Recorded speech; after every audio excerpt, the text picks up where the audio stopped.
Hello, this is William Windom. Recording for the Blind is a national nonprofit organization that records textbooks on audio tape for blind and learning disabled students. Each year, RFB holds its annual Recordathon. This fundraiser event features volunteers who read all day long and into the evening until the last voice gives out. Each reader has a team of monitors who take turns running the tape machines and correcting errors as they occur. Pledges are raised for every hour, read by individual readers at the Recordathon.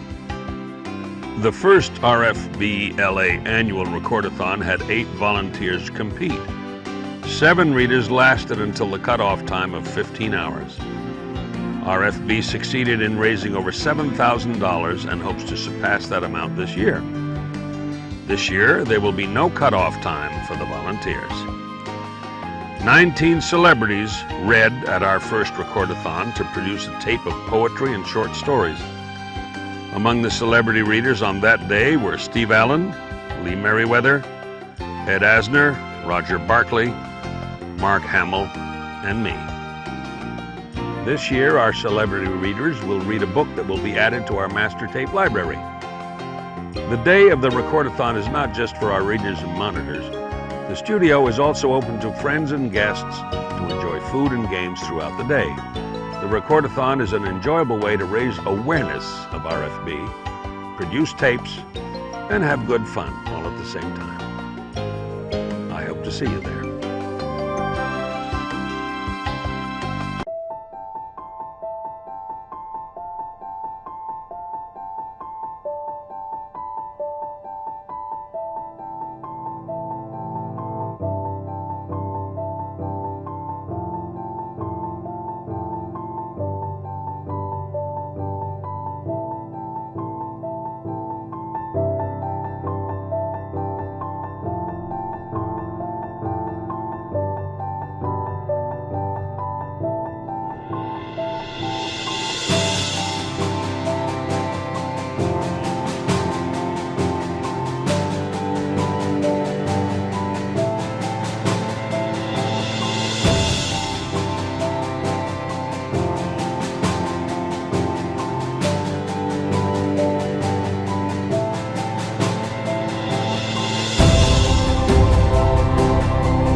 This is Steve Allen, reading a poem titled, Missing Our Dogs.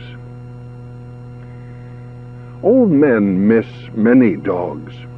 They only live a dozen years, if that.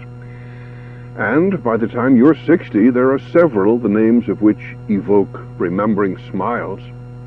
You see them in your mind, heads cocked and seated. You see them by your bed, or in the rain, or sleeping by the fire by nights, and always dying. You are young, but they are old. They go. The German Shepherd and the Poodle, the Basset Hound and Mutt. They are remembered like departed children, though they gave vastly more than ever they took. And finally, you're seeing dogs that look like them. They pass you in the street, but never turn, although it seems they should. Their faces so familiar. Old men miss many dogs.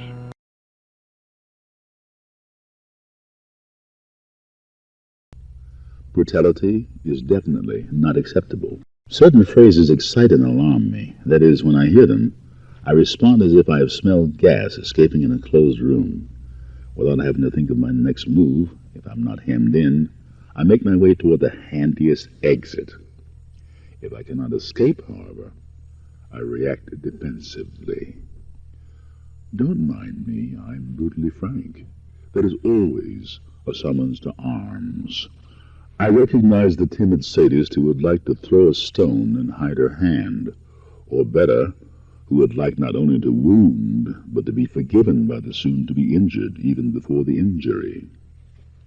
Well, I do mind brutality in any of its guises, and I will not be lured into accepting it merely because the brute asks me to do so. I hope you won't take this the wrong way. It's another bell ringer for me. I sense the mealy-mouthed attacker approaching, so if I cannot flee, I explain in no uncertain voice that if there's even the slightest chance that I might take a statement the wrong way, be assured that I will do so. I advise the speaker that it would be better to remain silent than to try to collect the speaker's bruised feelings, which I intend to leave in pieces scattered on the floor. I am never proud to participate in violence, yet I know that each of us must care enough about ourselves to be ready and able to come to our own self-defense.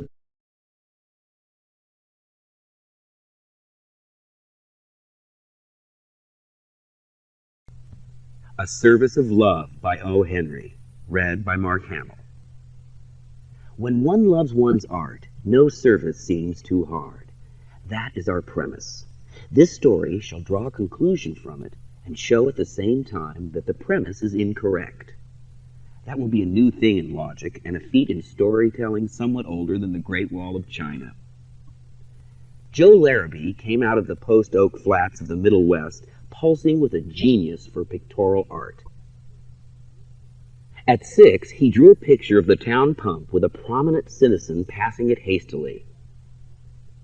This effort was framed and hung in the drugstore window by the side of the ear of corn with an uneven number of rows. At 20, he left for New York with a flowing necktie and a capital tied up somewhat closer. Delia Carruthers did things in 6 octaves so promisingly in a pine tree village in the South that her relatives chipped in enough in her chip hat for her to go north and finish. They could not see her, but that is our story. Joe and Delia met in an atelier where a number of art and music students had gathered to discuss chiaroscuro, Wagner, music, Rembrandt's works, pictures, Waldefeu, wallpaper, Chopin, and Ulan. Joe and Delia became enamored one of the other, or each of the other, and in a short time were married. When one loves one's art, no service seems too hard. Mr. and Mrs. Larrabee began housekeeping in a flat. It was a lonesome flat, something like the A sharp way down at the left-hand end of the keyboard. And they were happy, for they had their art, and they had each other. And my advice to the rich young man would be, sell all thou hast, and give it to the poor, janitor for the privilege of living in a flat with your art and your Delia. Flat dwellers shall endorse my dictum that theirs is the only true happiness. If a home is happy, it cannot fit too close. Let the dresser collapse and become a billiard table. Let the mantel turn to a rowing machine, the escritoire to a spare bedchamber, the washstand to an upright piano. Let the 4 walls come together, if they will, so you and your Delia are between. But if your home be the other kind, let it be wide and long. Enter you at the Golden Gate, hang your cape on Hatteras, your hat on Cape Horn, and go out by the Labrador. corner of the street, where the three roads meet, and the feet of the people as they pass go tweet, tweet, tweet. Who comes tripping round the corner of the street? One pair of shoes, which are nurses, one pair of slippers, which are Percy's. Tweet, tweet, tweet.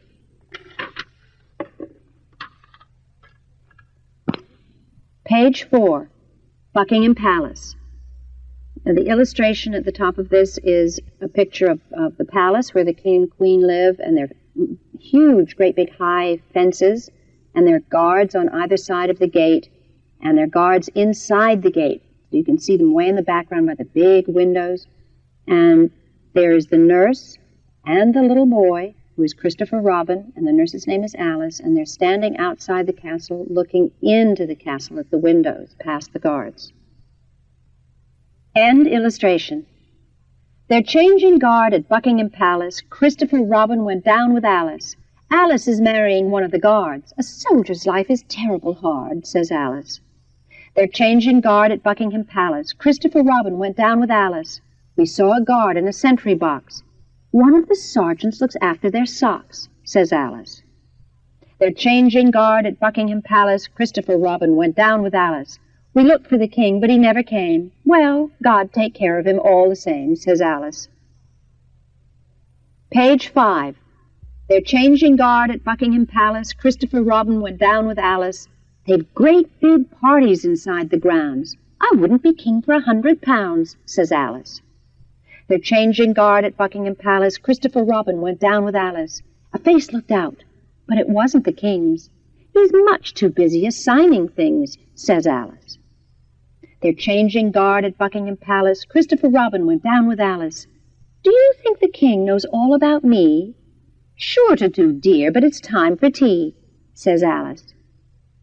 Now, at the bottom of this page, on the left-hand side, there's Christopher Robin, and he's saluting the guard that's standing facing him, and he's really standing up very tall and very, very straight.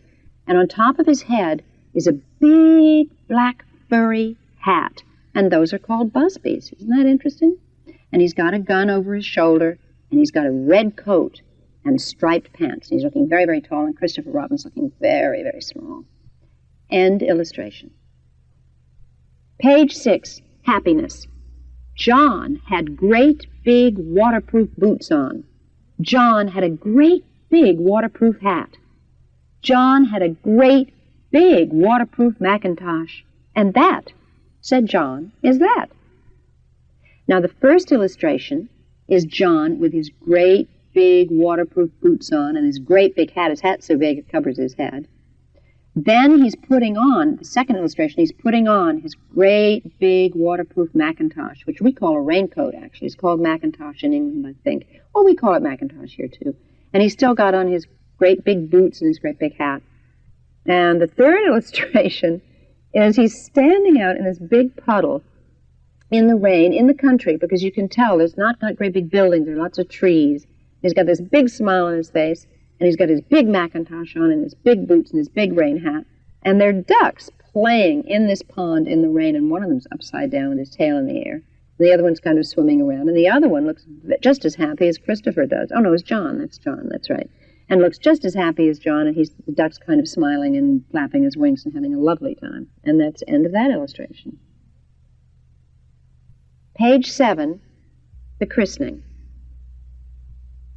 Now, there's an illustration here at the top of this page, and there's this little boy who's standing looking at a table, and he's quite small, the little boy, so his head comes just barely above the table.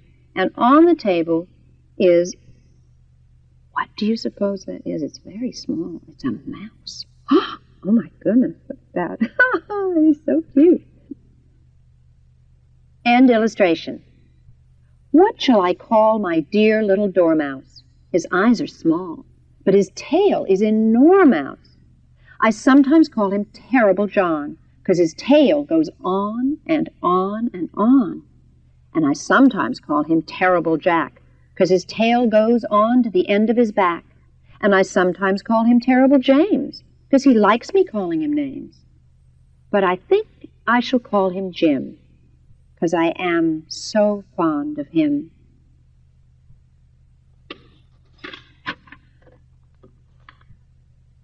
Page 8, Puppy and I. Now there's an illustration over here. There's a very tall man in a pair of boots, and his pants are stuck inside his boots. He's wearing a big coat, and he's got on a hat. And there's this little boy is looking up at him with his hands on his hips. End illustration. I met a man as I went walking. We got talking, man and I. Where are you going to, man? I said to the man as he went by. Down to the village to get some bread. Will you come with me? No, not I. And the illustration for this next verse is the same little boy talking to this huge horse who's got his head bent down so that he can pat him on the nose. End of illustration. I met a horse as I went walking. We got talking, horse and I. Where are you going to, horse, today? I said to the horse as he went by. Down to the village to get some hay. Will you come with me? No, not I. Page 9. Now there's an illustration for this, and it's a woman with a basket. She has a hat. She's got a basket on her arm, and she's wearing a long dress and an apron, and the little boy's looking up and talking to her. End illustration. I met a woman as I went walking. We got talking, woman and I. Where are you going to, woman, so early? I said to the woman as she went by. Down to the village to get some barley. Will you come with me? No, not I. Now the next illustration is the little boy. He's kneeling down on the grass. He's got his head in his hands, and he's looking straight into a bunny rabbit's face, and there are two little bunny rabbits right behind this one, right behind the bunny rabbit he's talking to. End illustration. I met some rabbits as I went walking. We got talking, rabbits and I. Where are you going in your brown fur coats? I said to the rabbits as they went by. Down to the village to get some oats. Will you come with us? No, not I. Page 10. The illustration for this is the little boy. He's running through kind of a field, and he's got his handful of leaves, and he's kind of throwing them around. And in front of him is this little black puppy who looks like he's having a wonderful time. I met a puppy as I went walking. We got talking, puppy and I. Where are you going this fine day? I said to the puppy as he went by. Up in the hills to roll and play. I'll come with you, puppy, said I. Conscience by Henry David Thoreau, read by Edward Asner. Conscience is instinct bred in the house. Feeling and thinking propagate the sin by an unnatural breeding in. I say, turn it outdoors, into the moors. I love a life whose plot is simple and does not thicken with every pimple. A soul so sound no sick conscience binds it, that makes the universe no worse than finds it.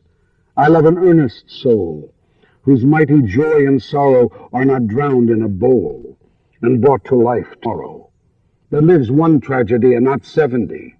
A conscience worth keeping, laughing, not weeping. A conscience wise and steady and forever ready, not changing events, dealing in compliments. A conscience exercised about large things where one may doubt. I love a soul not all of wood, predestined to be good, but true to the backbone, unto itself alone, and false to none. Born to its own affairs, its own joys and own cares, by whom the work which God begun is finished and not undone. Taken up where he left off, whether to worship or to scoff. If not good, why then evil. If not good God, good devil. Goodness, you hypocrite, come out of that. Live your life, do your work, then take your hat. I have no patience toward such conscientious cowards. Give me simple laboring folk who love their work, whose virtue is a song to cheer God along. Mine own, I would say, but if mine, then yours, and so all yours. Oh, these naughty times put bars between the owners and their rights, and so no yours, not yours. True, but so let fortune go to hell for it, not I speak to all, but 'tis to appease the time, to eke it, to draw it out in length, to stay you from election. Like as the waves make toward the pebbled shore by William Shakespeare, and the reader is Windom. Like as the waves make towards the pebbled shore, so do our minutes hasten to their end, each changing place with that those before, in sequent toil all forwards do contend. Nativity once in the main of light crawls to maturity, where with being crowned it eclipses gainst his glory fight. And time that gave doth now his gift confound. Time doth transfix the flourish set on youth, and delves the parallels in beauty's brow, feeds on the rarities of nature's truth, and nothing stands but for his scythe to mow. And yet, to times in hope my verse shall stand, praising thy worth, despite his cruel hand. Vaughn, read by Dave Madden. My soul, there is a country far beyond the stars, where stands a winged sentry all skillful in the wars. There, above noise and danger, sweet peace sits crowned with smiles, and one born in a manger commands the beauteous files. He is thy gracious friend, and, O my soul, awake, did in pure love descend to die here for thy sake. Gautier reading Darkness by Lord Byron. I had a dream which was not all a dream. The bright sun was extinguished, and the stars did wander darkling in the eternal space, rayless and pathless. And the icy earth swung blind and blackening in the moonless air.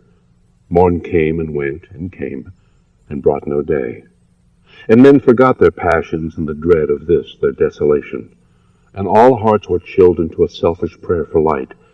And they did live by watchfires, and the thrones, the palaces of crowned kings, the huts, the habitations of all things which dwell, were burnt for beacons. Cities were consumed, and men were gathered round their blazing homes to look once more into each other's face. Happy were those who dwelt within the eye of the volcanoes, in their mountain torch. A fearful hope was all the world contained. Forests were set on fire, but hour by hour they fell and faded, and the crackling trunks extinguished with a crash, and all was black. The brows of men by the despairing light wore an unearthly aspect, as by fits the flashes fell upon them. Some lay down and hid their eyes and wept, and some did rest their chins upon their clenched hands and smiled, and others hurried to and fro and fed their funeral piles with fuel, and looked up with mad disquietude on the dull sky, the pall of a past world, and then again with curses cast them down upon the dust, and gnashed their teeth and howled. The wild birds shrieked, and terrified did flutter on the ground and flap their useless wings. The wildest brutes came tame and tremulous, and vipers crawled and twined themselves among the multitude. Hissing but stingless, they were slain for food. And war, which for a moment was no more, did glut himself again. A meal was bought with blood, and each sate sullenly apart, gorging himself in gloom. No love was left. All earth was but one thought, and that was death. Immediate and inglorious, and the pang of famine fed upon all entrails. Men died, and their bones were tombless as their flesh. The meager by the meager were devoured. Even dogs assailed their masters, all save one, and he was faithful to a course, and kept the birds and beasts and famished men at bay, till hunger clung them, or the dropping dead lured their lank jaws. Himself sought out no food, but with a piteous and perpetual moan and a quick desolate cry, licking the hand which answered not with a caress, he died. The crowd was famished by degrees, but two of an enormous city did survive, and they were enemies. They met beside the dying embers of an altar place where had been heaped a mass of holy things for an unholy usage. They raked up and shivering scraped with their cold skeletal hands the feeble ashes, and their feeble breath blew for a little life and made a flame which was a mockery. Then they lifted up their eyes as it grew lighter and beheld each other's aspects, saw and shrieked and died. Even of their mutual hideousness they died, unknowing who he was upon whose brow famine had written fiend. The world was void. The populous and the powerful was a lump, seasonless, herbless, treeless, manless, lifeless.